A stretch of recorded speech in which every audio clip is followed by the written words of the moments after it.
திமுக அரசு தமிழக மக்களையும் விவசாயிகளையும் வஞ்சித்து வருவதாக எடப்பாடி பழனிசாமி குற்றம் சாட்டியுள்ளார். திருவாரூரில் நடைபெற்ற தேர்தல் பிரச்சார பொதுக்கூட்டத்தில் நாகப்பட்டினம் அதிமுக வேட்பாளர் சுர்ஜித் சங்கரை ஆதரித்து பேசிய அவர், திமுக கூட்டணி 40 தொகுதிகளிலும் தோல்வியடையும் என்றார். நிறைவேற்ற முடியாத தேர்தல் வாக்குறுதிகளை திமுக வெளியிட்டு மக்களை ஏமாற்றி வருவதாக கூறினார்.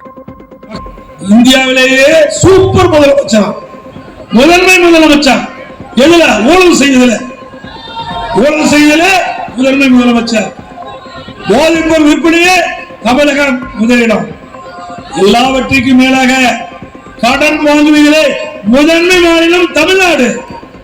இந்தியாவிலேயே அதிக கடன் வாங்கின முதல் மாநிலம் தமிழ்நாடு. நல்லா எண்ணி பாருங்க.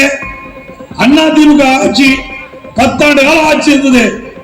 2011 புரட்சித் தலைவர் அம்மா அவர்கள் தமிழகத்துடைய முதலமைச்சராக பொறுப்பேற்கின்ற பொழுது அதற்கு முந்தி 2006 2011 வரைக்கும் திமுக ஆட்சி.